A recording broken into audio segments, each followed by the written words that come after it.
I believe that the conversations that are addressed in this bill, if these conversations are to happen, ban the box, minimum wage, mandated sick leave, they need to happen at the state level.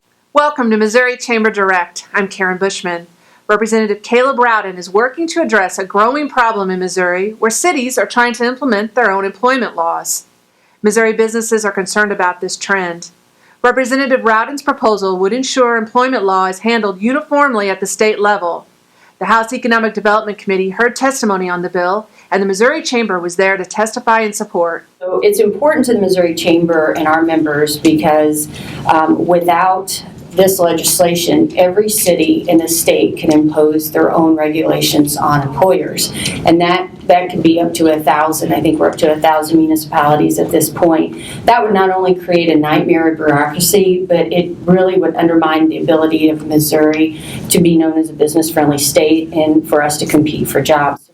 In other news, an effort to address a looming highway funding shortfall is facing a roadblock on the Missouri Senate floor. Senator Doug Lively's bill would increase gas taxes in Missouri by 2 cents per gallon. However, a small group of his Senate colleagues is refusing to let the bill come to a vote, even though it has bipartisan support. Fuel taxes are still, in my opinion, are the best and the most reliable form of revenue. It's users pay. And what I like about it also is you pay as you go. Roads are not a partisan issue. Sure. Democrats don't use them, Republicans don't use them, independents don't use them, the non-political, all of us have to get from A to B. And so ideology isn't a part of this. So when I hear folks say, well, Republicans don't go for tax increases. Well, how are you going to fund the roads? How are you going to increase this development? And now your proposal is the most moderate, modest, incremental step that we can possibly take to make sure that those roads that we all use stay funded.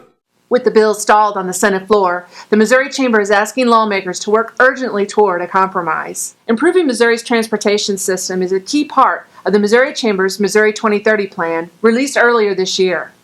Learn more about the plan at mo2030.com.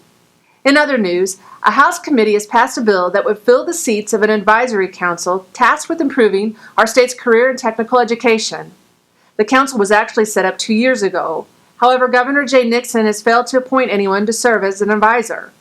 Senator Brian Munsell's Senate Bill 13 would ensure those appointments are made in a timely manner. We're getting the people that are out there actually in the field to give direction to DESE.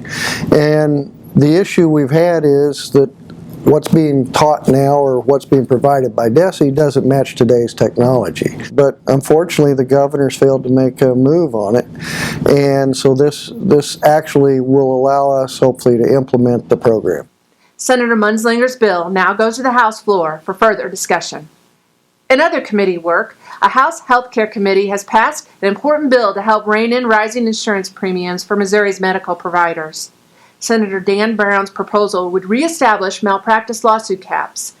Missouri's previous caps were thrown out in a 2012 Supreme Court ruling. I think is our best chance of getting some certainty for docs and hospitals related to medical malpractice and being able to be insured and allowing the insurance actuaries to be able to have hard numbers to deal with and calculate premiums. Otherwise, they stay out of control.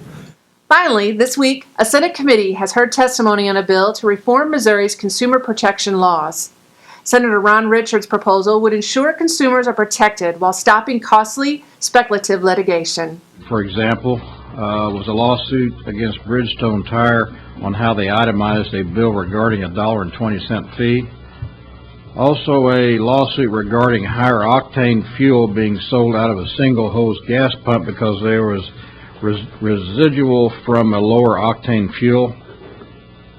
These lawsuits have little or no impact on society but are costing businesses millions of dollars. Read more about Senator Richards' bill on our blog for business, available at mochamber.com. That's all for this week's Missouri Chamber Direct. Thanks for watching.